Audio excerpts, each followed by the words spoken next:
امبارح الاهلي خسر من ترجي 3-2 في استاد القاهرة على ملعبه، وودع دوري ابطال افريقيا من دور الثمانية.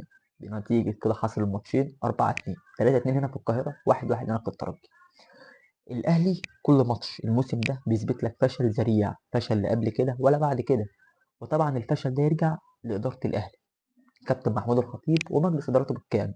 مش بقولك ان لعيبة الزمالك كانت فاشلة، لأ، بس لعيبة الزمالك اللي انت جبتها واللي جمهورك أيد عليها وقال لك إن إحنا موافقين على زيزو، موافقين على بن شرقي، موافقين على إمام، إحنا عايزين اللعيبة دي، إحنا مبسوطين باللعيبة دي. اللعيبة دي ما عملتش حاجة مع الزمالك، اللعيبة دي ما عرفتش تاخد أفريقيا مع الزمالك.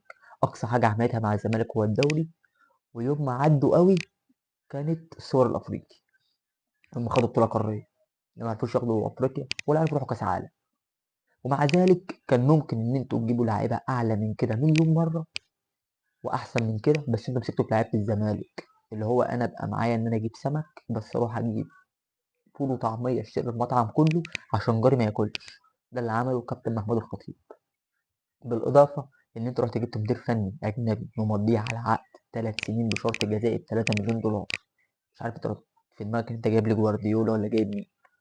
فهي دي النتيجه وهي دي الحصيله في الاخر، هي دي، ده اللي انت لميته، دي الحصاله لما فتحتها وده اللي انت طلعته منها، انك انت تقابل الفشل ده. ولسه، لان انت فرقتك بقى كلها معلمين، كل بقى بيبص دلوقتي لبعض.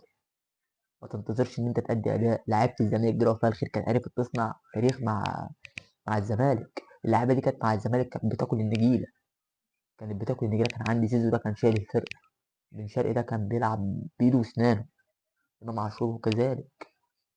فانت ما تنتظرش ان اللعيبه دي هتديك. اللعيبه دي خلاص فنشت كوره، اللعيبه دي فنشت كوره.